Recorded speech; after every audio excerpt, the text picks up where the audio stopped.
Alors, donc, je vais juste faire une toute petite introduction, puis je laisserai Aurélien prendre la suite. Donc, le but de ce webinaire, c'est de vous parler concrètement de la problématique des attaques DDoS et comment on s'en prémunit et comment on s'en protège.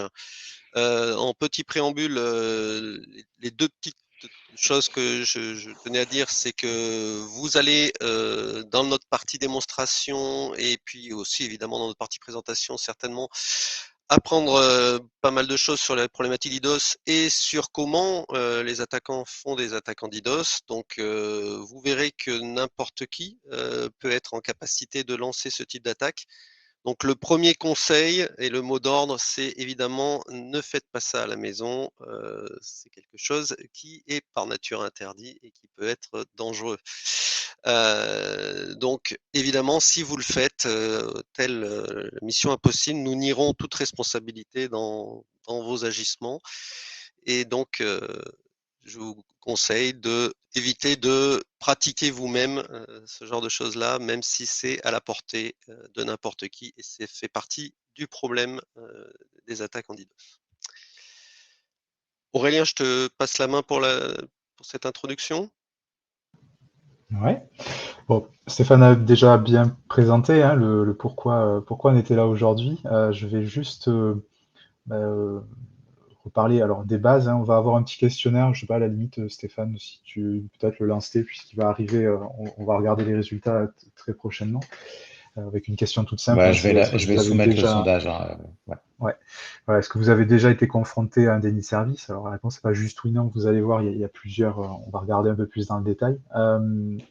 Mais avant tout ça, ben, peut-être que certains d'entre vous n'y ont jamais été confrontés et ne savent peut-être pas de quoi il s'agit. Auquel cas, ben, vous allez, on va pas y passer beaucoup de temps, mais voilà, on va le voir. Ah oui, alors moi, ça me pop aussi, donc je vais, voilà. Donc je vais vous présenter rapidement ce que c'est. Alors, ne vous inquiétez pas, ça va pas être long, mais pour comprendre le fonctionnement, puisqu'on va aller beaucoup plus dans le détail par la suite. Euh, La base hein, d'un déni de service, enfin son objectif, in fine, c'est de priver les utilisateurs légitimes du service, donc d'impacter la délivrance d'un service sur Internet.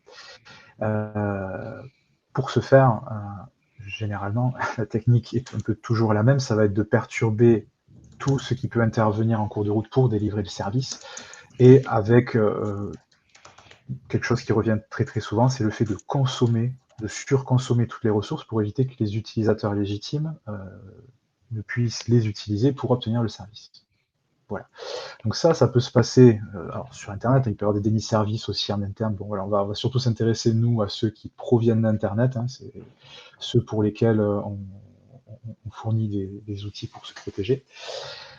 On peut découper en deux axes principaux les attaques qui peuvent survenir, vont viser à impacter deux aspects, soit l'aspect réseau, soit l'aspect serveur. Donc l'aspect réseau, l'objectif va être globalement de saturer la bande passante, de saturer les tuyaux et de les remplir avec tout et n'importe quoi, sauf des requêtes légitimes. Donc pour que, sans rentrer trop dans le détail de comment ça fonctionne au niveau réseau, pour que quand un utilisateur fait une demande et un acteur malveillant fait plein de demandes, que la demande qui provient de l'utilisateur légitime ait beaucoup moins de chances de transiter dans les réseaux. Et dans les réseaux, quand ça sature, ben, le mécanisme, c'est que ça déborde et les messages sont perdus. Voilà. Donc les attaquants vont profiter de ce mécanisme-là pour faire en sorte que les demandes légitimes soient perdues et que le service ne soit pas délivré. Une autre possibilité, plutôt que de saturer la bande passante, c'est de s'attaquer plutôt aux ressources, donc CPU, mémoire, en fait les ressources de traitement intelligent. Donc ça peut être le cas hein, sur les réseaux, on va en reparler, puisqu'il y a quand même des équipements actifs, hein, par exemple des routeurs ou des pare-feux.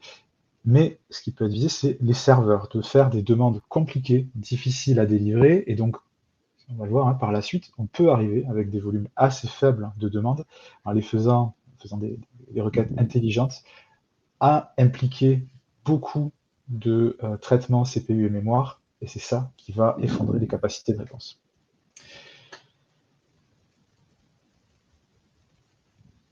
Donc voilà, tout à la fin pour résumer, le but c'est de consommer toutes les ressources. Donc en refaisant un focus sur les ressources réseau, on peut saturer les bandes passantes, on peut voilà, tel le tuyau d'eau qui est sous pression, qui craque, ben, il y a des fuites. Les fuites au niveau réseau, ça se traduit par des pertes de paquets, donc des pertes de demande ou de réponse, hein, au choix, et le fait que l'utilisateur ne se voit pas délivrer le service.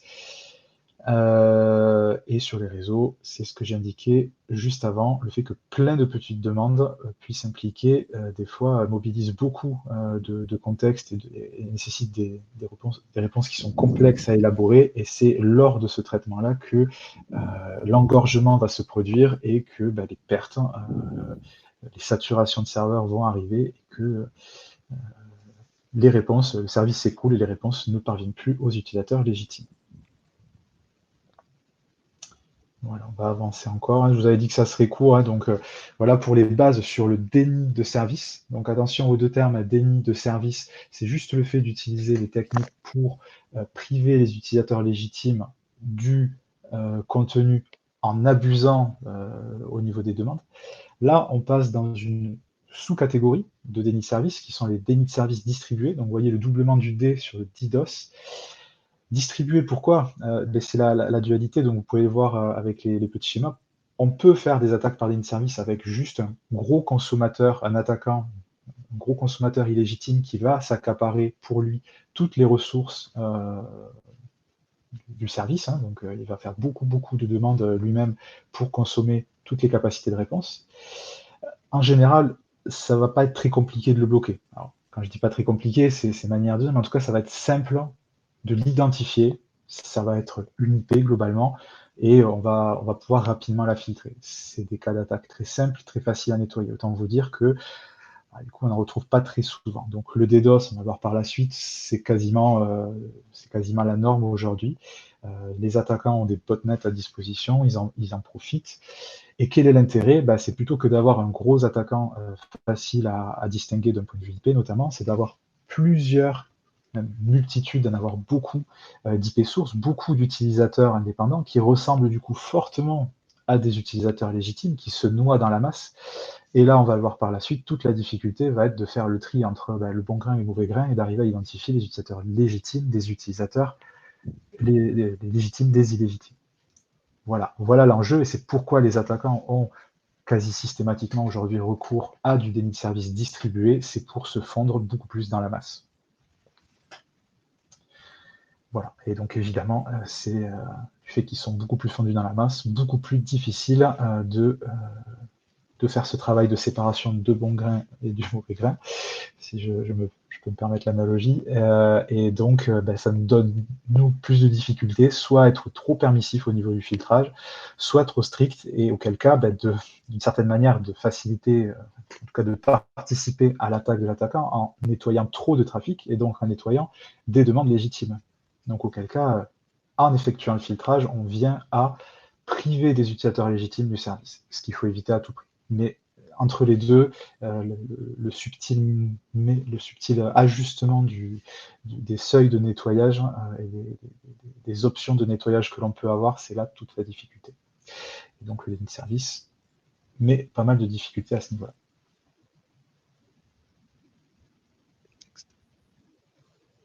On peut avancer. Donc, face à ce constat il y a des attaques par déni de service et encore plus par déni de service distribué, quels sont les moyens de réaction? La première, ce qui pourrait être une approche un peu naïve, mais pourquoi pas, si on fait une approche, on analyse de manière carrée comment fonctionnent ces attaques, ça pourrait être de se dire comment je peux agir à la source. Le problème, c'est qu'il y a des gens sur Internet qui font plein de requêtes illégitimes, est-ce que j'ai pas un moyen de les en empêcher? Le modèle d'Internet qui est aujourd'hui ouvert fait que cette approche-là, elle est impossible. Voilà, c'est contrôler les sources n'est pas possible aujourd'hui. Alors, il y a certaines choses qui sont possibles, mais ça ne permet clairement pas d'empêcher ce type d'attaque. Et alors, il y a des discussions comme ça existent sur la neutralité d'Internet. Est-ce qu'il faut appliquer des filtrages, de l'identification, ainsi de suite, qui permettraient de se donner plus de moyens d'agir sur la source. On ne va pas rentrer dans ces considérations-là aujourd'hui, mais de toute façon, l'état actuel d'Internet fait que ce n'est pas possible d'agir à ce niveau-là.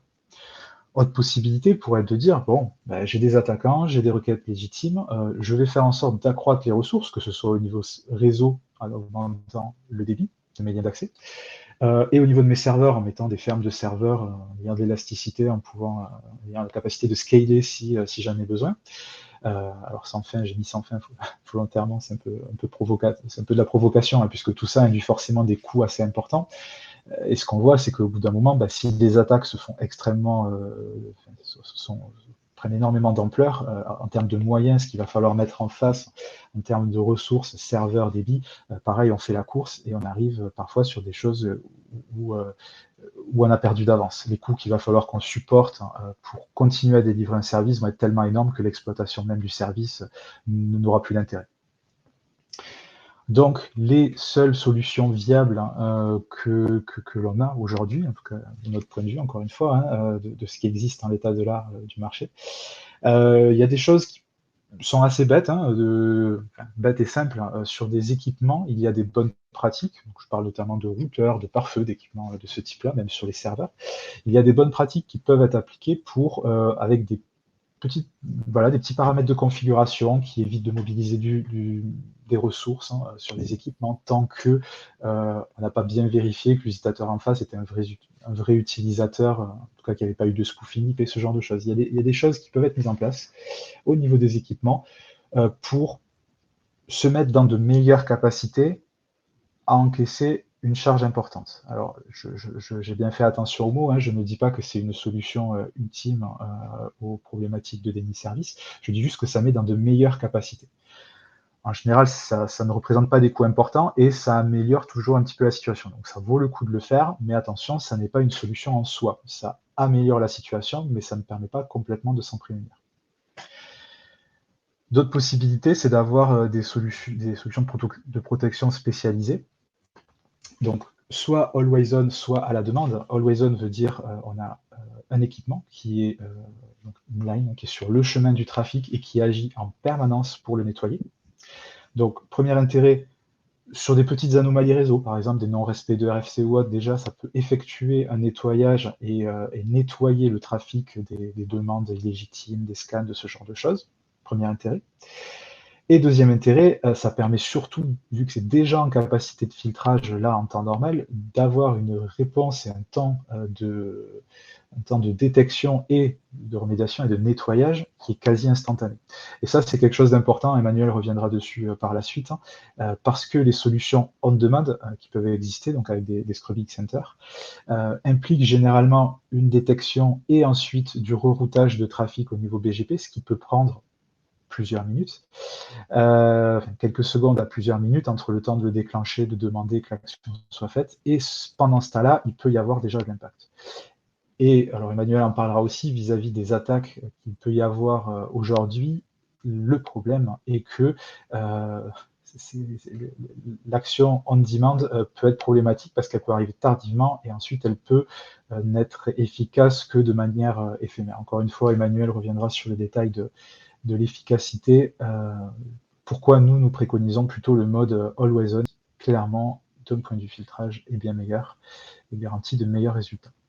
Et dans tout ça, il ne faut pas oublier de l'accompagnement. Alors pourquoi les solutions anti-DDoS, c'est des solutions, on les met en place un jour, mais il faut les faire vivre. Ce n'est pas des choses qu'on configure un jour et après que l'on oublie.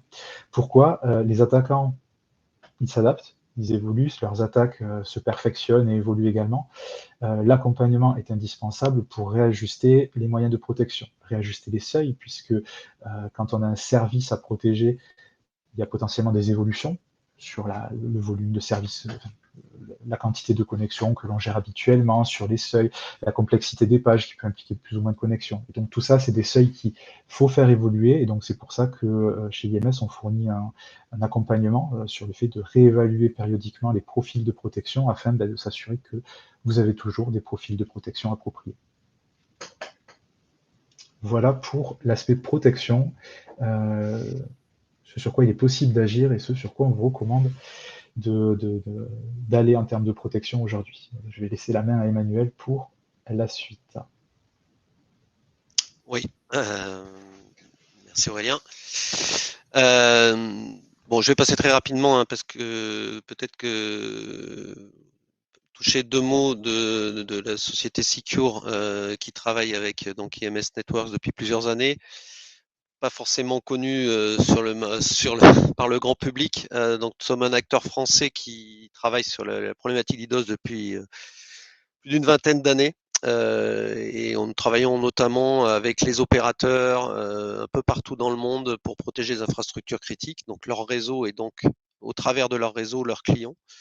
Et puis aussi des points sensibles comme les infrastructures DNS qui sont critiques pour le fonctionnement d'Internet globalement. Je vais passer très très vite. Donc on a une activité forte autour de ces deux axes qui sont la protection DDoS et la protection DNS. Je vais pas vous assommer de présentations de ce type-là. Ce qui nous intéresse, c'est d'aller vraiment sur la problématique d'IDOS. Donc, pour compléter ce que vient de dire Aurélien, donc j'aime bien cette petite image du déni de service distribué qui dit bien ce qu'elle veut dire, c'est-à-dire que souvent ce qu'il faut comprendre lorsqu'on subit une attaque, un déni de service distribué, c'est qu'on a face à nous un ensemble de requêtes, de paquets réseau, de trafic Internet qui arrivent sur nos services et de manière a priori incontrôlée, mais en tout cas de manière suffisamment importante pour empêcher l'usage légitime du réseau, et là en l'occurrence l'usage légitime de la route pour aller jusqu'au service cible. Et ce qui est intéressant aussi ici, c'est que finalement, quand on prend individuellement chacun des paquets, chacun des sources qui sont à l'origine de cette attaque, eh bien, elles se comportent finalement de manière assez ressemblante à un individu lambda, qu'elles sont a priori innocentes. C'est pas ces sources-là qui ont décidé de faire l'attaque. Ce sont souvent des machines qui ont été préalablement infectées ou qui ont été mises sous le contrôle d'un attaquant. Et donc, individuellement, il n'y a pas une responsabilité finalement qui est derrière cette attaque-là. Et en tout cas, ce qu'on remarque aussi, c'est qu'elles ont été coordonnées, ces sources-là, par un berger, en l'occurrence, qui a justement contrôle cet ensemble de machines pour lancer l'attaque vers vous. Et ce berger, il apparaît pas dans l'image et il est souvent très difficile à retrouver parce que c'est pas son IP qu'on va voir, c'est pas lui qu'on va détecter, mais on va détecter les conséquences de ces ordres-là. Donc globalement, hein, comme l'a dit Aurélien, le DDoS, c'est vraiment la paralysie intentionnelle d'un service par saturation depuis multiples sources coordonnées, comme c'est indiqué, coordonnées par un attaquant qui souvent reste difficile à retrouver, et j'y reviendrai. Donc, ce que je viens d'évoquer, c'est que souvent la mécanique d'une attaque DDoS, ça part en amont de la compromission de machines par un attaquant, donc une infection préalable, avec du code qui va être implanté sur ces machines-là. Et du code qui n'est pas malveillant. C'est-à-dire, en soi, c'est quelque chose qui ne cherche pas à détruire la machine. Au contraire, hein, l'attaquant va avoir besoin de vos ressources pour pouvoir faire une attaque.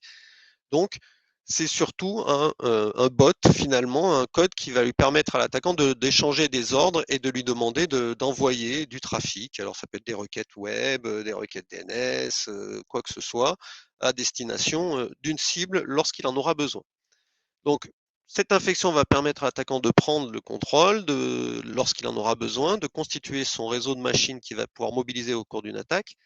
Mais cette étape-là est finalement très silencieuse et peut avoir lieu plusieurs semaines, plusieurs mois avant le lancement d'attaques réelles.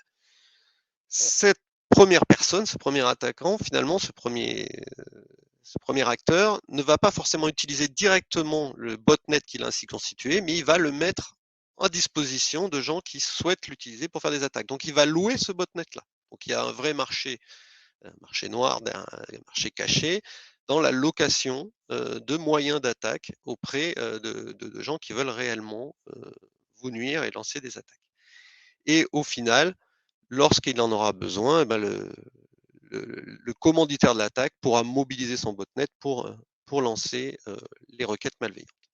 Alors, quelles sont les motivations d'un attaquant pour mener des attaques DDoS qui visent à paralyser un service? On ne parle pas de A priori, hein, quand on parle de déni de service, on ne parle pas de détruire de la donnée ou voler de la donnée.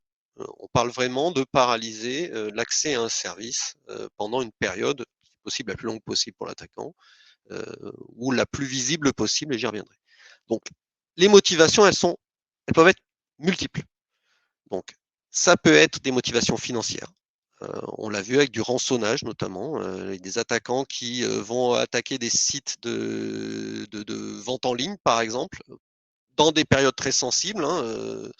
Il nous est arrivé de travailler avec des vendeurs de type e-commerce qui font typiquement 30% de leur chiffre d'affaires sur une période de solde.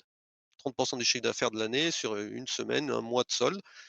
Et lorsqu'ils sont très sensibles, visibles à ce moment-là, à la disponibilité de leur site d'e-commerce, et donc c'est une opportunité pour un attaquant de paralyser le site en question pour après faire du chantage et de l'extorsion pour récupérer, pour les menacer de continuer l'attaque s'ils ne payent pas une certaine somme. Petit conseil au passage, si vous êtes soumis à ce type de rançonnage, la consigne est claire, ne payez pas, parce que de toute façon, vous n'aurez aucune garantie que votre paiement fera cesser l'attaque. Voilà. Et puis, ça va savoir que vous payez, et donc d'autres pourraient venir vous embêter plus tard. Les motivations du DOS peuvent être aussi idéologiques au sens large. Ça peut être de la vengeance personnelle. Par exemple, un ancien employé qui a été licencié et qui juge que c'était injustifié va pouvoir après louer un botnet pour se venger, par exemple. Ça peut être lié à de l'idéologie par rapport à des phénomènes qui se passent dans la société. On a vu des attaquants qui avaient des motivations liées à l'actualité sociale. À l'époque des Gilets jaunes, par exemple, il y avait des manifestations dans les rues, il y avait aussi des manifestations sur Internet, des attaques vis-à-vis d'administrations françaises, par exemple, qui étaient complètement liées à l'actualité. Ça peut être de l'idéologie avec un caractère religieux aussi. Donc, on a vu des gens se faire attaquer parce qu'ils vendaient des produits qui, à base, c'est ce que je dis toujours, on avait eu un client qui vendait des extensions capillaires à base de cheveux naturels. Et ça a heurté certaines sensibilités idéologiques dans des pays lointains qui contestaient le fait de pouvoir utiliser de la matière première humaine pour faire du commerce. En gros, même si c'était des cheveux, ça pouvait choquer. Et il se faisait donc cette société se faisait attaquer par des groupes qui jugeaient que leur activité était contraire à leur croyance. Ça peut être du défi, de l'amusement personnel. Il y a des gens qui veulent intégrer des communautés de pirates et qui, pour montrer qu'ils ont les compétences, qui vont mener des attaques DDoS pour montrer qu'ils savent faire des choses. Ça peut être lié, évidemment, et l'actualité géopolitique récente l'a montré, à des activités de type cyberguerre ou du terrorisme. Ça peut être lié à de la compétition et de la concurrence. Donc les deux exemples typiques, c'est que la majorité des attaques aujourd'hui qu'on voit, j'y reviendrai, sont souvent liées à des activités qui peuvent paraître plus ou moins anodines, mais par exemple le gaming. Nous protégeons depuis plusieurs années typiquement les infrastructures d'accès à Internet de l'île de la Nouvelle-Calédonie, qui est un cas un peu particulier en termes d'infrastructure réseau, puisqu'ils ont des câbles sous-marins qui leur permettent de se relier au premier continent voisin, notamment l'Australie. Et ces câbles sont critiques pour tous les services de l'île au sens Internet. Ce qui se passe, c'est qu'ils ont aussi une population de gamers sur l'île, comme tout le monde, et il est très fréquent de voir des gamers qui s'attaquent entre eux sur un jeu, on va dire, plus ou moins collaboratif ou compétitif temps réel. ralentir la connexion Internet de son adversaire, eh ben, ça permet de lui faire laguer son, son jeu, d'avoir un mauvais ping, comme disent les jeunes, et de prendre l'avantage en jeu. Et donc, ils ont des attaques de ce type-là. Et le problème, c'est que quand ces attaques passent par le lien sous-marin et viennent pénaliser toute l'infrastructure de l'île. Donc, ça peut faire des impacts collatéraux qui sont non négligeables. Il y a aussi des attaques liées à la compétition commerciale. Ça s'est vu par le passé, des sociétés qui concurrentes sur des marchés qui s'attaquaient entre elles lors de périodes critiques sur des réponses de réponses à appel d'offres ou de choses comme ça. Et puis le dernier point, c'est mener une attaque DDoS d'un point de vue pour l'attaquant en guise de diversion. L'idée derrière, c'est de dire je vais lancer une attaque DDoS sur une cible. C'est visible une attaque DDoS, notamment quand on a une attaque volumétrique importante. Ça va mobiliser les ressources des équipes sécurité de la cible, qui vont se focaliser sur la protection de cette attaque extrêmement visible. Et ça va les détourner quelque part, ça va détourner leur regard de signaux faibles et qui peuvent être liés en parallèle à une intrusion dans le système d'information. Et le but ici, c'est en gros, je vais envoyer un gros tank aux portes de la société. Toutes les forces de sécurité vont être mobilisées pour arrêter le tank. Et pendant ce temps, je vais faire passer une mobilette avec une bombe dans le porte-bagages par un moyen détourné pendant que tout le monde regarde le tank qui arrive. Donc, ce sont aussi des motivations qui peuvent être derrière des attaques DDoS. Pour continuer sur ce point, il faut bien prendre conscience qu'on a souvent affaire à des attaquants derrière, et c'est la partie gauche de cette planche, qui finalement sont pas forcément des professionnels. Aujourd'hui, on a à notre disposition, alors ils ont à leur disposition des moyens d'attaque depuis Internet, je vais y revenir. Vous pouvez trouver des moyens de lancer des attaques facilement, quasi gratuitement, et c'est à la portée vraiment de tout le monde. D'un autre côté, comme je vous l'ai dit tout à l'heure, les attaques, quand on les regarde du point de vue réseau, elles proviennent de sources qui sont a priori innocentes, et le monde de l'Internet des objets, notamment, si certains d'entre vous s'en rappellent, à l'époque, c'est autour de 2016, on a beaucoup parlé du botnet Mirai. Et Mirai était un botnet, un code qui venait s'installer notamment sur des objets connectés, des poubelles connectées, des balais connectés, n'importe quoi, et qui allaient utiliser leur accès réseau pour lancer des attaques. Et donc, vous vous retrouvez attaqué par des caméras, des choses comme ça, qui, a priori, ne sont évidemment pas des personnes physiques et n'appartiennent pas forcément à des personnes qui vous veulent du mal et qui ont été préalablement infectées. Alors, je viens d'en vous en parler. Lancer des attaques DDoS, c'est très facile. Pour vous en convaincre, vous pouvez faire une recherche sur votre moteur de recherche favori et vous rentrez quelque chose comme FreeDDoS Booter. Alors oui, on appelle ça des booters. Ça se présente comme des outils de test de vos sites web. Voilà, vous avez monté un nouveau site web, un nouveau service sur Internet, vous voulez tester s'il va résister à la charge, et ben voilà, on vous propose de faire des tests. Alors méfiez-vous, ce sont de vrais moyens de lancer des attaques DDoS. C'est très bien marketé.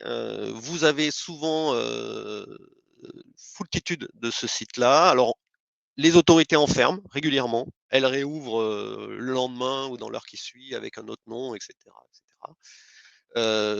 Ils attirent le chaland. Vous avez des offres commerciales. Par exemple, vous pouvez lancer des attaques gratuitement pendant 1 minute, 30 secondes, à des valeurs de débit, par exemple, qui peuvent être très importantes, ou en tout cas qui peuvent faire des dégâts.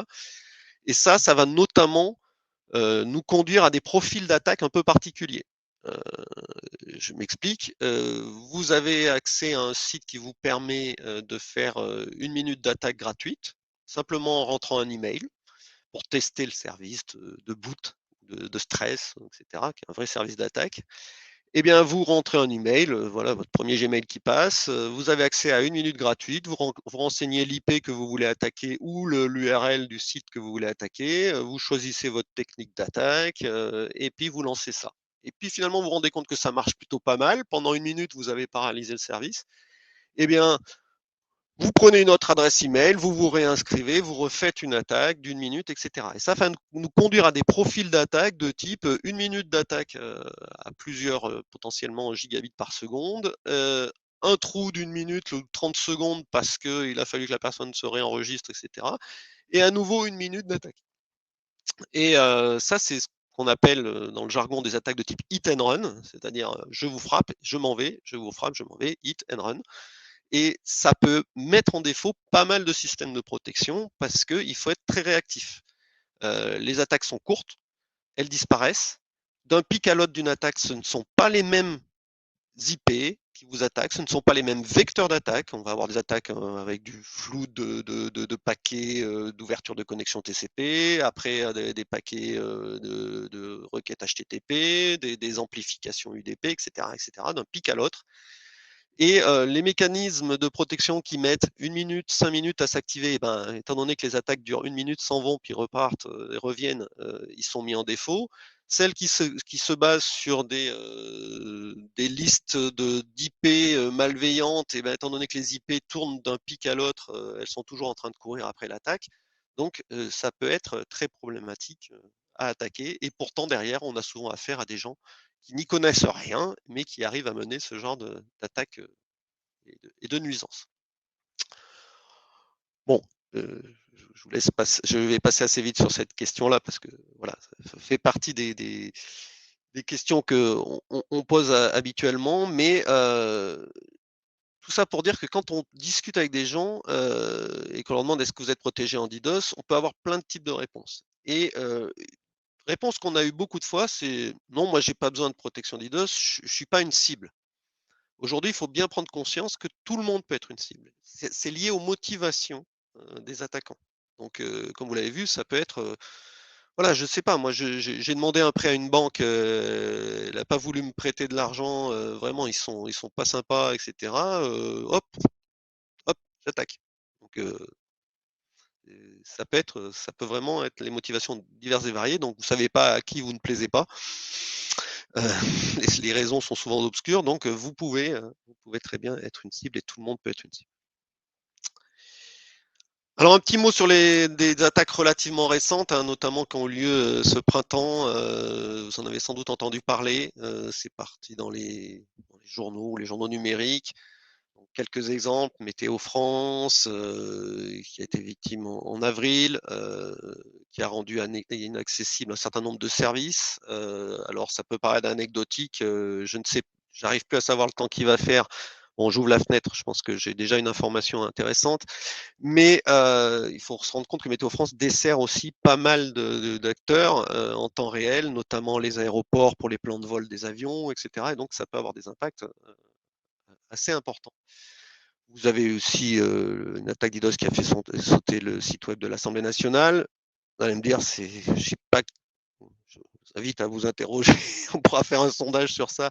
Qui va sur le site web de l'Assemblée nationale En tout cas, moi, j'y vais pas fréquemment, mais on se rend compte que là, la motivation, c'est d'être visible. Voilà. C'est que ça se fait, ça fait un peu de bruit, etc. Alors, si vous avez des bons yeux, vous voyez que voilà, les gens qui écrivent les articles pointent du doigt certains acteurs. En l'occurrence, il faut toujours se méfier de cette information-là. Prétendre savoir qui est derrière une attaque DDoS, c'est jeter une pièce en l'air et c'est souvent l'information a souvent ses propres motivations de faire passer pour des méchants celui qu'on veut. Donc beaucoup de prudence sur l'origine des attaques. Pour pas faire de jaloux, hein, le Sénat aussi a eu droit à son attaque. Voilà. Alors, soi-disant russe, ça reste à prouver. Hein. Voilà. Vous avez à votre disposition donc des sites web qui permettent de lancer des attaques. Il y a aussi des distributions de scripts. Alors, c'était à l'époque sur Anonymous, les Anonymous qui étaient assez connus, distribuaient des du code à qui voulait faire partie de ce groupe, du code à installer sur sa propre machine pour pouvoir lancer des attaques. Voilà, et on sait qu'il y a des gens qui distribuent du code et des gens peuvent croire que ça peut être intéressant de s'enrôler dans ce genre de choses-là parce qu'on a ses propres motivations idéologiques ou quoi que ce soit. Donc, c'est ça. Donc, pour terminer sur cette partie-là de présentation et aller à la démo, hein, petite aussi information sur les caractéristiques des attaques DDoS. Ce qu'on voit beaucoup aujourd'hui et ce qui fait la une des journaux, comme je viens de le montrer, c'est souvent l'attaque volumétrique qui sature des réseaux. Il y a eu par le passé une course à qui a reçu la plus grosse attaque DDoS. Moi, j'ai reçu 120 gigas, moi 500, moi 1 Tera, etc. Voilà. Ça, c'est très visible. Il faut prendre conscience que ce n'est pas la majorité des attaques. Parce que, comme l'a dit Aurélien tout à l'heure, ça nécessite de mobiliser quand même pas mal de ressources du point de vue des attaquants, donc ça a potentiellement un coût pour l'attaquant. Et donc, il faut soit avoir des larges botnets, soit avoir des réseaux aussi assez importants qui vont véhiculer les attaques, etc. Donc, ça a un coût. Ça existe, mais ce n'est pas l'immense majorité des attaques. Vous avez aussi, comme je l'ai évoqué, des attaques de type hit and run, donc qui peut être aussi fortement volumétrique lors du hit, mais je le dis toujours, déjà si vous faites une attaque à 2 gigabits par seconde vis-à-vis d'une cible, vous faites déjà beaucoup de dégâts sur 80 ou 90% des accès Internet de la planète ou d'un pays. Les attaques sont souvent multivectorielles. C'est pas une attaque qui utilise un seul vecteur. Par exemple, je fais du SYN-FLOOD, du PING-FLOOD, je fais de l'UDP-FLOOD. Non, ça va mélanger plusieurs vecteurs. Et puis, on voit apparaître des variantes. Il y a depuis quelques mois, quelques années, on voit ce qu'on appelle le carpet bombing. Le carpet bombing, c'est j'envoie une attaque, mais je cible pas seulement une adresse IP, je vais cibler tout un réseau. Ça permet notamment de distribuer l'attaque aussi du point de vue de la destination et donc d'avoir potentiellement des impacts différents suivant les serveurs qui reçoivent les attaques. Vous avez des attaques inversées, ce qu'on appelle les trigger d'upload. Imaginez que vous avez un serveur web qui a un contenu assez lourd, des vidéos, des notices d'utilisation de je ne sais quoi en PDF qui font 40 mégas ou quoi que ce soit, eh bien, les attaquants vont solliciter ces contenus de manière coordonnée pour les faire, l'obliger à finalement uploader ce contenu vers Internet. Et les paquets qui viennent d'Internet, ce sont des demandes de connexion, des demandes de contenu qui sont assez faibles finalement en termes de débit. Par contre, ce qui remonte est important et ça peut saturer la bande passante montante. Donc les stratégies de protection, hein, Aurélien, en 2 mots, Aurélien en a parlé. On peut avoir des stratégies de protection DDoS sur site, donc devant ses propres infrastructures. L'intérêt, c'est que on a une visibilité exhaustive des flux, on est en capacité de mettre des protections très fines, potentiellement, si besoin, de mettre en place des solutions de déchiffrement du flux pour pouvoir analyser le contenu. Mais c'est en général dans le domaine du DDoS, c'est pas forcément un prérequis. On peut faire du filtrage très fin. Le défaut de ces solutions de protection on-premise, c'est que lorsque vous avez une attaque très importante à 40 ou 100 gigas qui va saturer le réseau en amont de cette protection, la protection elle sert à rien. Le réseau a saturé avant le boîtier de protection et vous êtes démuni. Du coup, à contrario, avoir une protection dans le cloud ou dans ce qu'on appelle dans le cloud ou chez son propre opérateur ou chez ses opérateurs est aussi une approche intéressante, notamment pour gérer ces grosses attaques. En revanche, pour gérer des attaques plus subtiles, plus fines, qui vont utiliser qui vont faire de l'exploitation de failles applicatives, qui vont jouer sur des petits paquets, enfin un tas de choses qui dans un gros réseau d'opérateurs finalement passent potentiellement relativement inaperçues. Eh bien, ces solutions peuvent être mises en défaut. Et puis, il y a la problématique de est-ce qu'on est toujours sous protection ou est-ce que l'opérateur a besoin de dériver les flux pour pouvoir les traiter. Et ça, comme l'a expliqué Aurélien, il peut y avoir un délai et ça met en péril la protection si vous avez des attaques typiquement de hit and run. La panacée, c'est d'avoir les deux, évidemment. C'est la solution la plus riche, de déléguer à la partie on-premise vraiment les attaques à bas bruit, potentiellement à faible débit, mais qui s'appuie plus sur des logiques applicatives, et d'avoir quelque chose en amont qui filtre le gros grain. Après, il y a des solutions aussi en amont qui savent faire les deux, avec une analyse fine de vos flux, y compris dans un milieu opérateur. Aurélien, moi je vois, j'ai fini, j'ai trop parlé. Mais tu as dit plein de choses intéressantes, donc c'est parfait. Merci. Donc pour faire la continuité donc avec ce qu'a dit Emmanuel, je vais vous parler d'un cas réel d'attaque. Alors, un cas réel d'attaque, on ne va pas y passer forcément beaucoup de temps, puisque juste après, il y a la démonstration. Hein, on finira globalement sur la démonstration. Je vais juste en profiter avant pour, avoir les résultats, pour vous présenter les résultats du sondage. Hein, je pense que vous pouvez tous les voir. À la question de est-ce que vous avez déjà été confronté de plus ou moins loin à un déni de service. Vous êtes 21% à dire que vous ne savez pas forcément ce que c'est. J'espère que, alors c'est pas fini, hein, mais la présentation vous aura aidé un peu à voir un peu ce que veut dire déni de service. Les personnes qui ont répondu non, mais quelqu'un m'en a parlé. Alors voilà, la question a été tournée de manière que quelqu'un vous en ait parlé, vous avez entendu parler, vous avez lu quelque chose sur le sujet. Vous êtes 61%, donc une grande majorité à être dans ce cas de figure. Vous savez globalement ce que c'est. Et j'espère qu'aujourd'hui, et puis encore une fois, c'est pas fini, mais vous aurez un tour d'horizon plus large de qu'est-ce que c'est dans le détail et comment s'en protéger. Donc Emmanuel en parlait, hein, nous l'approche et ce qu'on propose, c'est clairement de protéger au niveau de l'opérateur.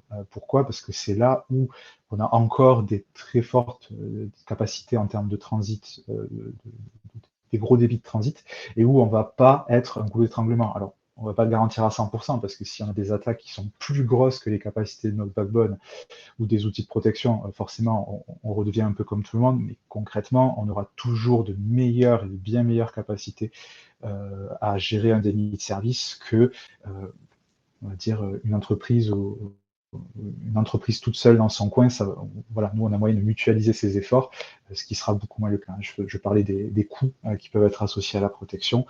C'est clairement là tout l'intérêt du service qu'on propose. Donc 11% des personnes ont dit qu'ils avaient participé directement à la gestion d'une attaque. Hein, donc bon, je pense qu'ils sont très concernés, en tout cas, doivent écouter avec attention cette présentation. Alors parce que peut-être ils avaient un outil de protection, peut-être pas. On va en parler d'une attaque réelle. Et 7% qui ont eu à la gérer indirectement. Sous-entendu, ils devaient être dans des équipes qui étaient en périphérie de personnes qui géraient ces attaques. Alors, ces attaques, justement, ces attaques réelles, hein, donc là, ces données qu'on vous présente, hein, on ne vous dira pas mais d'où ça vient, mais c'est vraiment des données réelles d'attaques qu'on a eu à gérer. C'est pas forcément la plus impressionnante, mais c'est un exemple. Euh, on peut voir les débits à peu près moyens. Hein, donc, sur le premier graphique d'en haut, la courbe bleue, celle qui est aux alentours de 30, qui est montée à 40 mégabits par seconde en pic.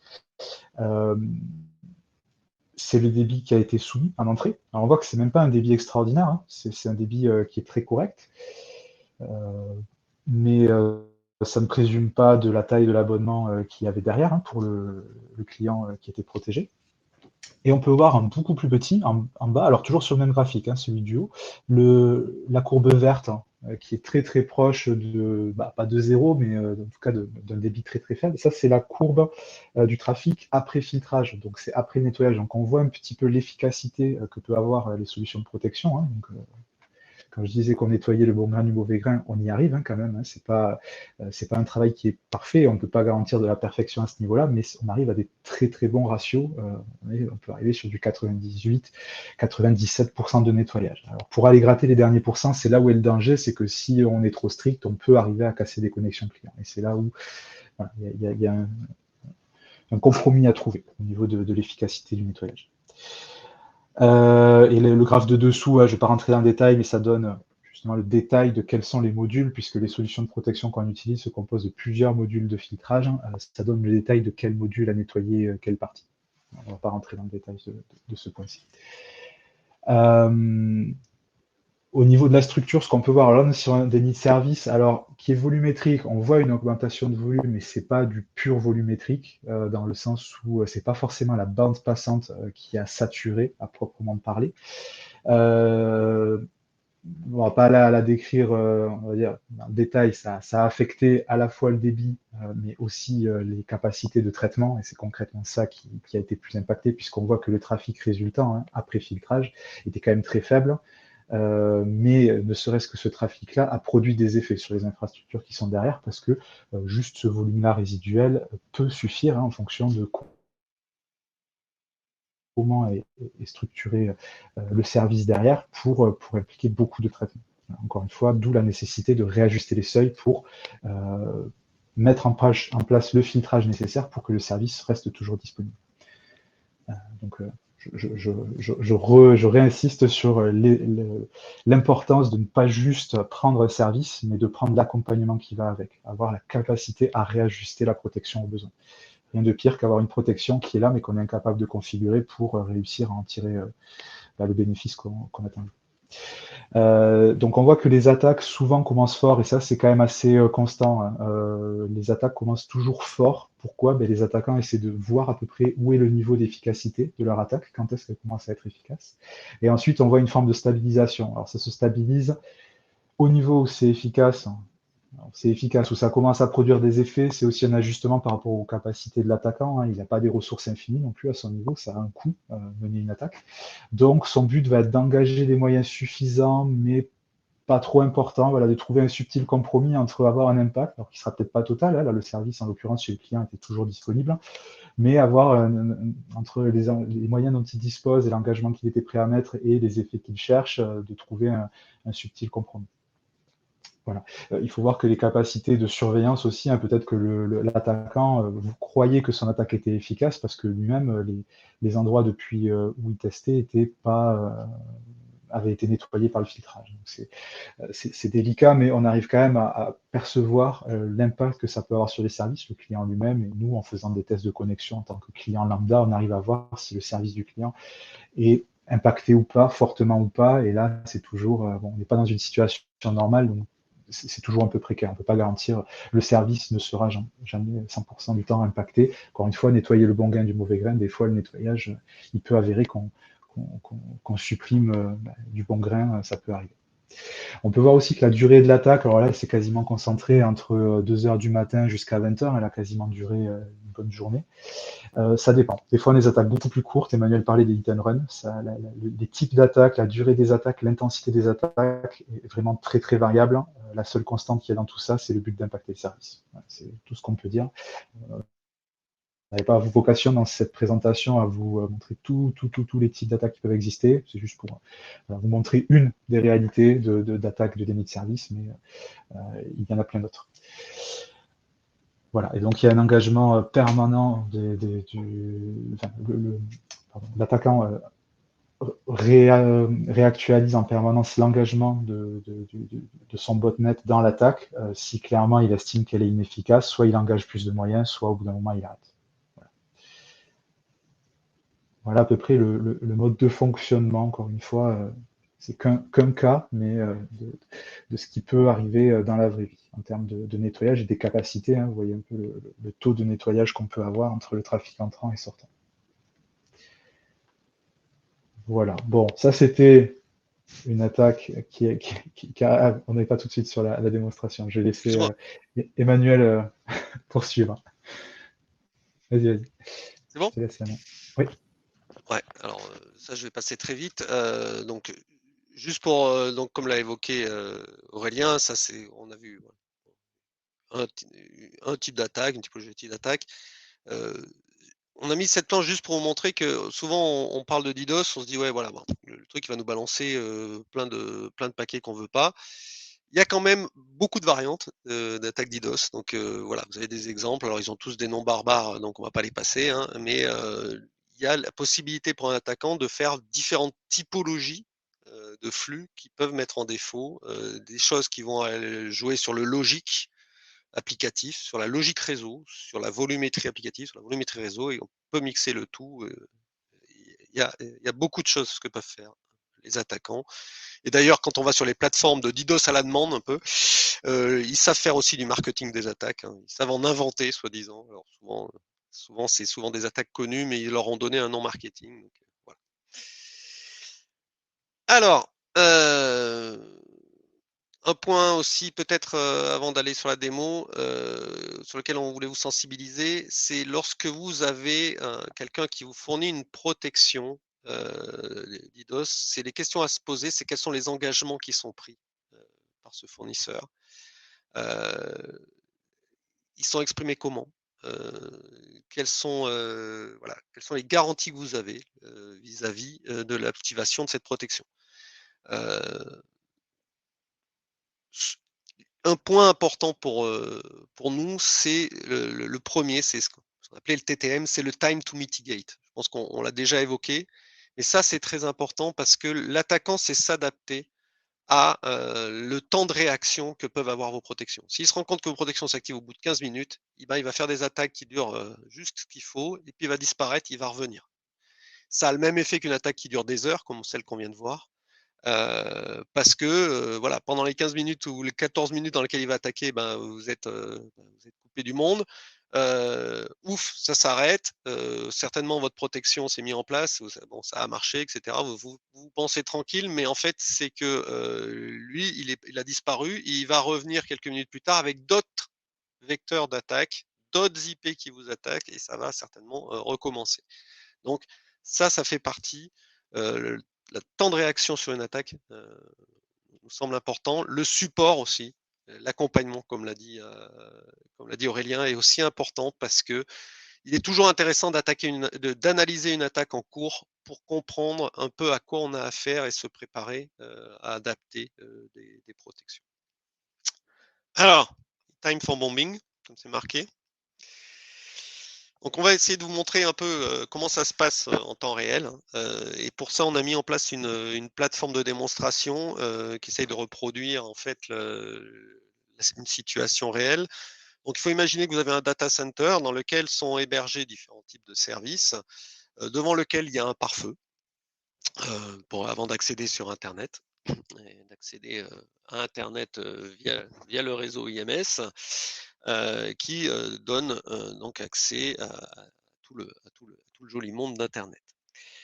Dans ce data center, on va typiquement s'intéresser en premier lieu à un serveur web, voilà, un serveur institutionnel ou quoi que ce soit. Voilà, on en a mis un en place et ce serveur web est accédé par des utilisateurs légitimes qui viennent consulter son contenu. Donc, on a mis en place un serveur. Donc, je pense que le QR code fonctionne. Donc, vous pouvez vous-même accéder à ce site web qu'on va attaquer. Hein, et donc, à partir de ce QR code, si vous avez le courage, vous pouvez prendre une photo. Alors, il comporte pas de code malveillant, notre QR code. Vous pouvez y aller tranquillement, mais de toute façon, on le montrera en direct. Donc, on va se mettre dans la peau d'un attaquant. Et cet attaquant va essayer de mobiliser son botnet ou ses moyens pour mettre en défaut ce web server. Et on va mettre en place évidemment des protections qui au départ ne vont pas être actives pour montrer vraiment l'impact de l'attaque, et on va les activer en cours d'attaque pour vous montrer l'impact de ces protections, impact bénéfique. Donc la première attaque qu'on a souhaité vous illustrer, c'est une attaque par amplification. Une attaque par amplification, elle consiste en quoi? Un attaquant va utiliser des protocoles de type UDP, donc des protocoles de type non connecté. Et l'avantage de ces protocoles de type non connecté, c'est que l'attaquant va pouvoir générer des paquets en forgeant dans ces paquets l'adresse IP source, c'est-à-dire l'adresse IP qui est prétendument celle de celui qui envoie la requête UDP. Mais cette IP, il va mettre la vôtre. Et il va solliciter des serveurs sur Internet, des serveurs qui fonctionnent en UDP. Donc ça peut être des serveurs DNS, des serveurs NTP, des serveurs, etc. Donc là, on va prendre l'exemple de serveurs de type LDAP, Connectionless LDAP, c'est LDAP.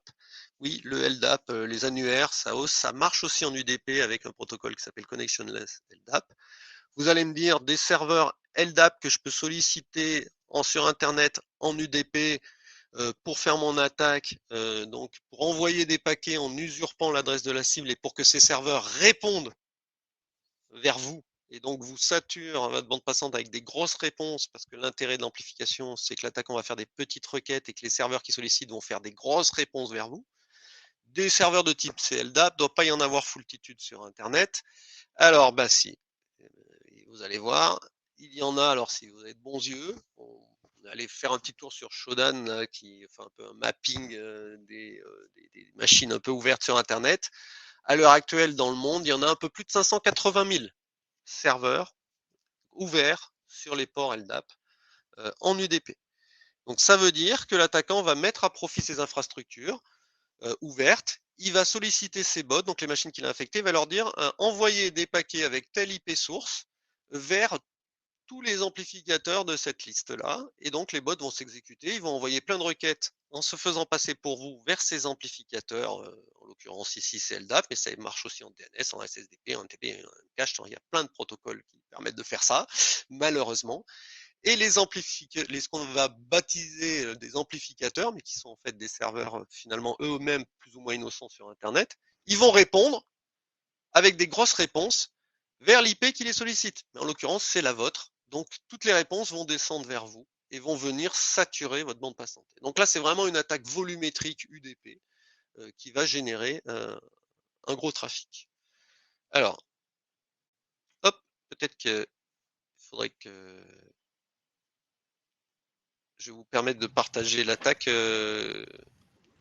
Ouais, alors c'est Guillaume qui va passer à, à la manœuvre pour nous expliquer du coup le trafic. Hein. Donc on est dans un lab, vous expliquez qu'on ne va pas faire ça dans la nature sur Internet pour des questions d'effet de bord ou autre. On n'a pas envie de casser, encore une fois, d'être responsable de problèmes que ça pourrait causer. Donc on fait bien évidemment cette démo dans un lab fermé, cloisonné, donc il n'y a pas de risque. Enfin, ce qu'on casse, à la limite, c'est chez l'IMS, donc c'est pas très grave. Voilà, c'est pas de la Oui, non, mais production, donc c'est effectivement, tout va bien. et par rapport à, surtout aux IP sources qu'on a utilisées pour faire l'attaque, celles-ci ne sont pas renvoyées en mode destination vers vers l'internet. On les bloque en sortie pour éviter que ça se propage chez nous, quoi, et sur les réseaux. Mais voilà, c'est purement segmenté. Donc, tu veux que je partage, c'est ça? Ben, alors, je vais partager les graphiques, hein, Ouais, si tu vas-y. veux. Et moi, je vais lancer les Voilà. attaques. Tac. Donc là, on va partir sur, comme disait Emmanuel, sur la première attaque par amplification. Donc là, actuellement, il n'y a pas de protection sur le site web.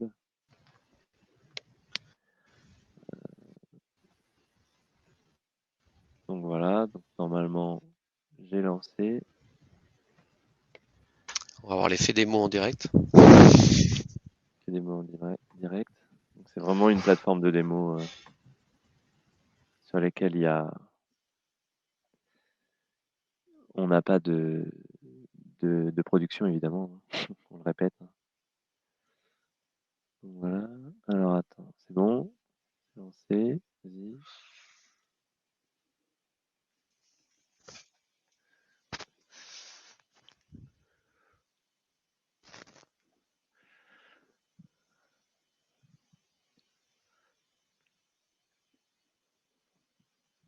Ah, on a perdu. On a perdu Aurélien. Ça veut dire que l'attaque fonctionne alors. On a attaqué Aurélien finalement. Alors attendez, que je partage. Alors je sais pas s'il y en a qui avaient pris le QR code en question. Voilà. Donc en fait là, si vous avez pris si vous avez pris le QR code, en fait, c'est un site web qui a attaqué, qui s'appelle Meetup 2023, je crois. Ouais. Et donc là, si vous y avez accédé tout à l'heure, normalement, ça fonctionnait. Au Et là, minimum, il normalement, pédale. Voilà. Au ouais, au minimum, minimum, il pédale et les requêtes. Alors comme on n'en voit pas non plus, on n'a pas c'est comme c'est dans un labo, on n'a pas une grosse capacité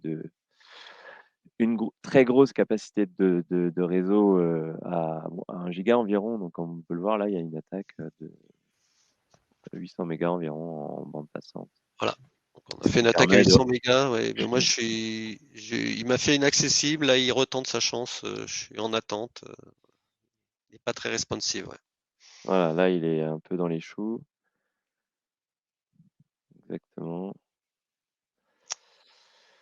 Donc là, en Donc fait, voilà. on a vraiment affaire à une attaque volumétrique. Comme l'a dit à l'instant Guillaume, on a un accès 1 giga sur ce site web, on aurait dû le préciser, et on va faire une volumétrie voilà, de l'ordre de 800 mégas, c'est ce qu'on voit, ce qu'on croit, on devine sur le premier graphe qui montre le flux à destination du site web. Donc là, le but, ça va être de mettre en place une protection, roulement de tambour. Donc voilà. On va mettre en place la protection. Est-ce que ça va marcher? Le UDP notamment. Mhm. Voilà. Donc en fait, là, ce que fait Guillaume, c'est qu'il va sur le boîtier de protection et on n'avait activé aucun module de protection et on a à notre disposition un certain nombre de modules. Et là, il va activer un module anti-flooding et en particulier anti-amplification UDP qui permet de, voilà, vraiment de normalement. Alors, tu as les rafraîchissements des trucs. Voilà. Voilà. Donc là, on va commencer à voir que le trafic qu'on voyait jusque-là tout vert, en fait, c'était à la fois le trafic qui rentrait et qu'on laissait passer. Et puis là, on va voir tout en haut le bleu qui est ce qui rentre et le vert tout en bas, ce qu'on laisse passer. Donc en l'occurrence, voilà, il va y avoir du trafic qui est filtré et normalement, on devrait regagner accès au site web. Voilà, il est beaucoup plus responsive, en tout cas de mon côté. Si tu veux voir vraiment ce qui est filtré, il faudrait que tu sur la partie droite, tu as le rejet de trafic. Je pense que tu n'as pas tous les modules. Il faut que tu ailles rechercher, que tu recharges les graphes, que tu refasses un moins et un plus à la rigueur en haut.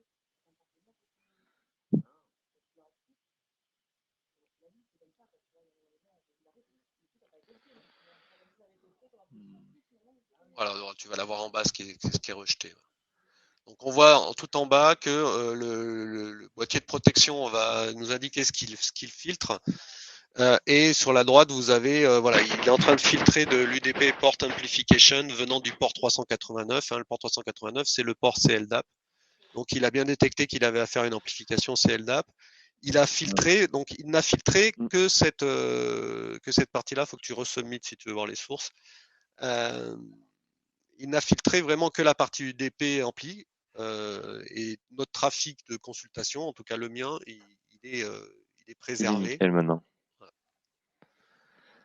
Il est préservé. Alors là, potentiellement, voilà, on va avoir toutes les sources qui sont. On a une foultitude de sources qui font chacune du trafic. Donc, on n'a pas affaire à une seule grosse source, mais potentiellement plein de sources qui empilent des paquets à destination du service Voilà. et qui ont été saturés. Donc, sachant que l'attaque est toujours en cours et que je ne l'ai pas arrêtée. ouais. Je précise.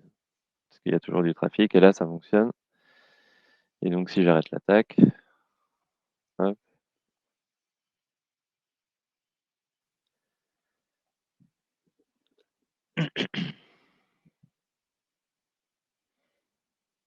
Voilà, là, le trafic s'arrête.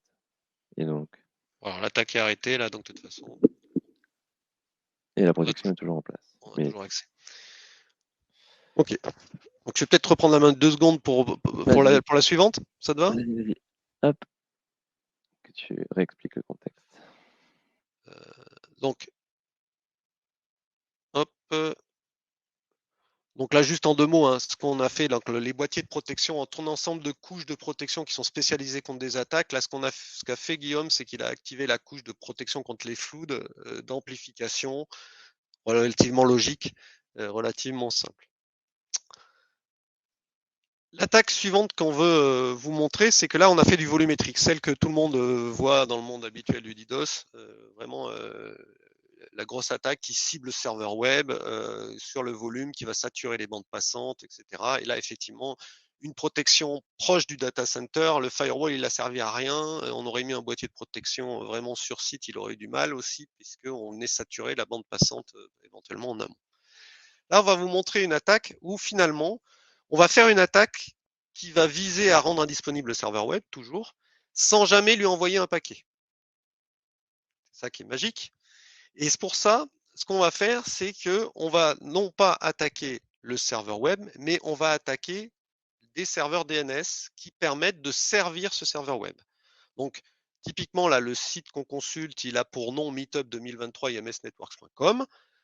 ce que font vos machines quand ils consultent ce site web, c'est que derrière, en amont, ils vont requêter en DNS c'est quoi l'adresse IP qui correspond à Meetup, etc., imsnetwork.com. Ils vont solliciter leur résolveur, souvent votre résolveur d'opérateur, suivant si vous êtes connecté, votre résolveur d'entreprise si vous êtes Le 8888 travail, de Google.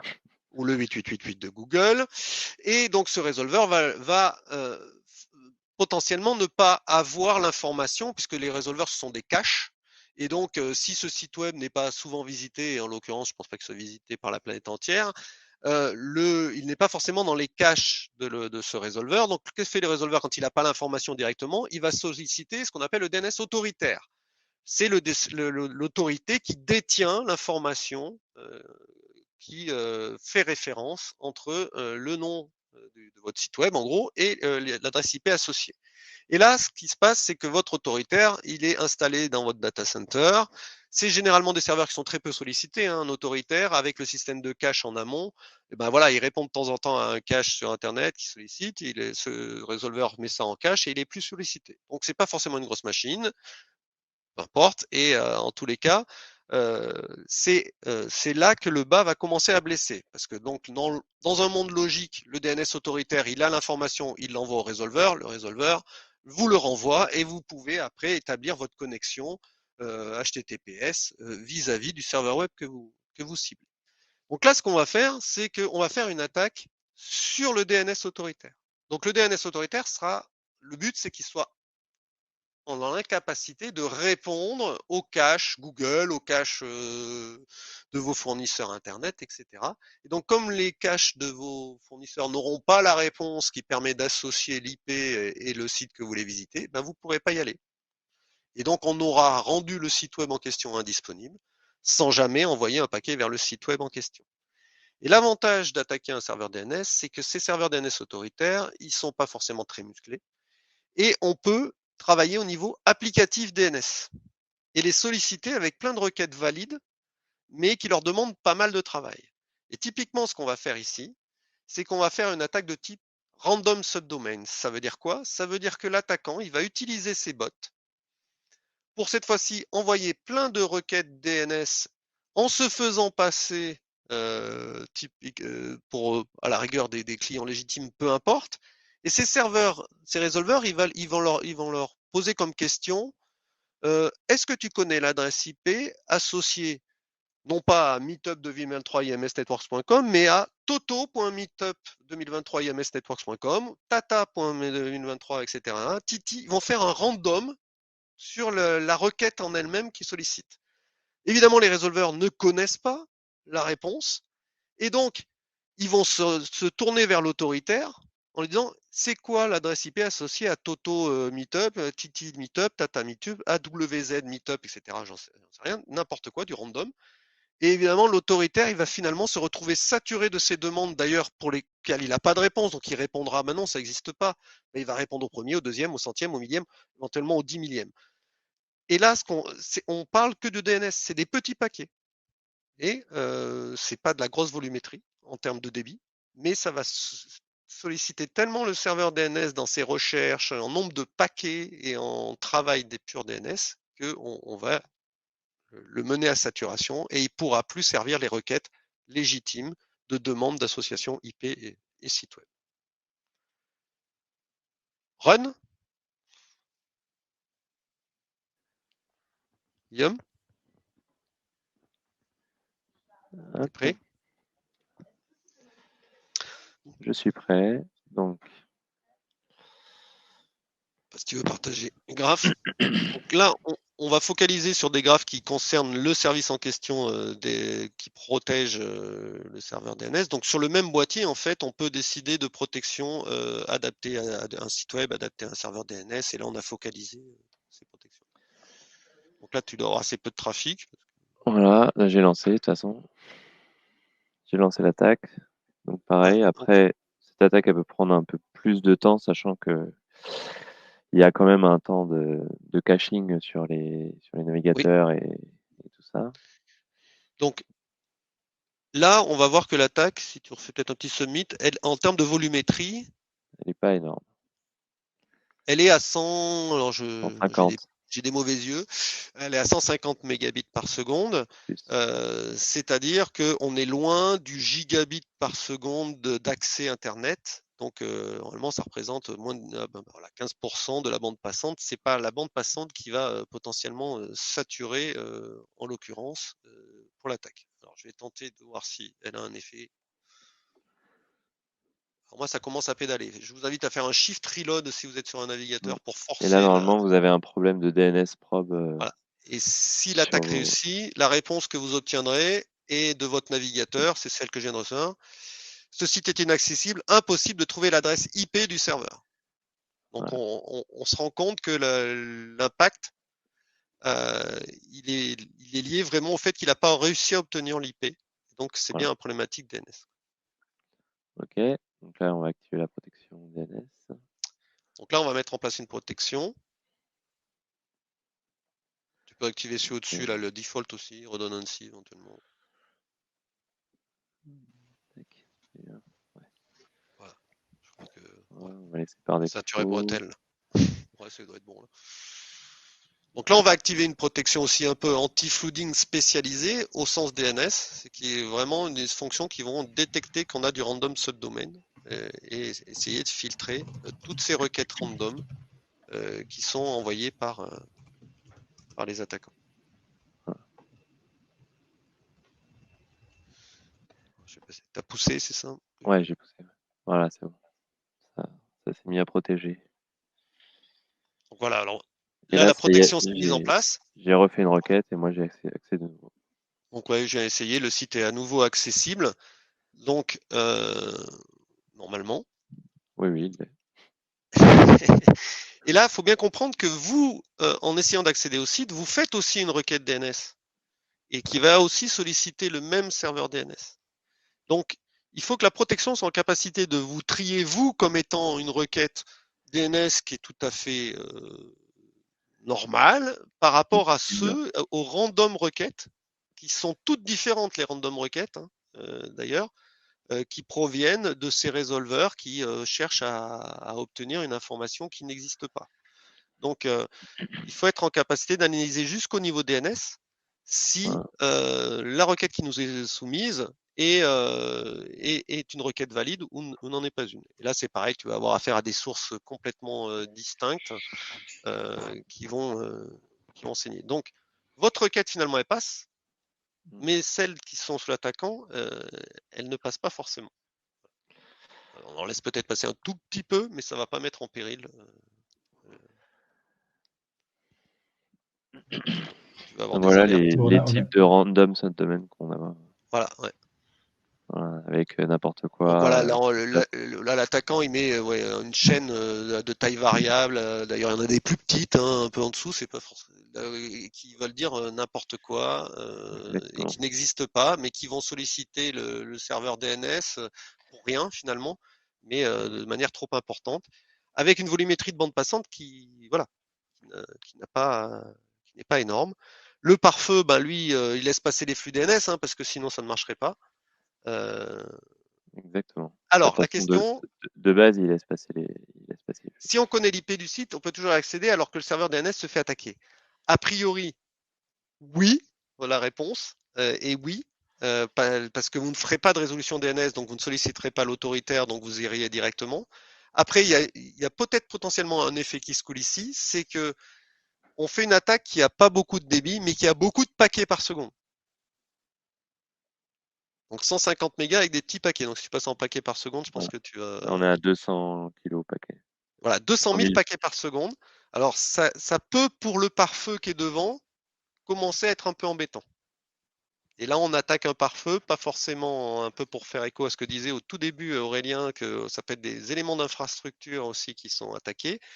On sollicite un pare-feu qui est prévu pour du 1 giga, mais, mais avec plein de largement. petits paquets. Mais oui, vous avez raison, on peut toujours accéder. Après, on peut toujours accéder, mais par rapport à ça, de toute façon, beaucoup de sites maintenant font de la vérification d'URL quand on accède sur eux, puisqu'il peut y avoir plusieurs sites sur un site web, enfin sur un serveur physique avec une IP unique. C'est le cas de beaucoup de sites. Donc, dans tous les cas, sans l'URL, vous pourrez pas accéder au contenu. Voilà, je pense qu'on...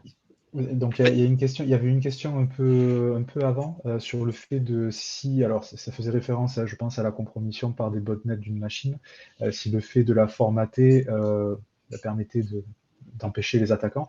Effectivement, le fait de réinstaller une machine en général restaure un système sain, donc s'il y a eu s'il a été compromis, ça permet effectivement de le restaurer. Après, attention, s'il a été compromis une fois, c'est qu'il y a une raison. Alors, ça peut être une entrée phishing ou autre.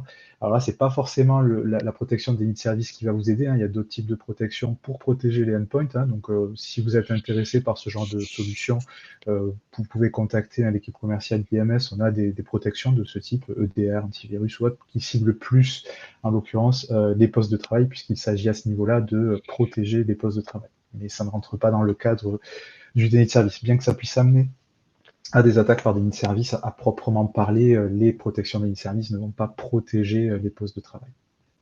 Mais pour répondre à la question, oui, le formatage permet de revenir à un système sain. C'est de réinstaller tout le système. Est-ce qu'il y a d'autres questions? N'hésitez pas à les poser dans le chat. On a un petit peu débordé, donc on va finir, mais s'il y a des questions, on est toujours là et disponible pour y répondre.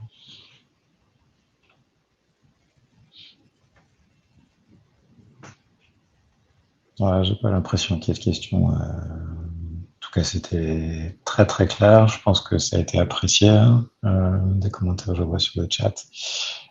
C'était très très complet. Merci à vous trois encore. C'était super. Ce qui serait bien, c'est que pour tout le monde, là, vous aurez accès au replay, hein, et également aux personnes qui se sont inscrites mais qui n'ont pas pu se joindre. Donc, je tiens à vous trois à vous remercier encore pour la qualité de la présentation. Et puis, très vite, hein, pour le prochain webinaire. Et merci à tous encore. Bonne journée. Merci.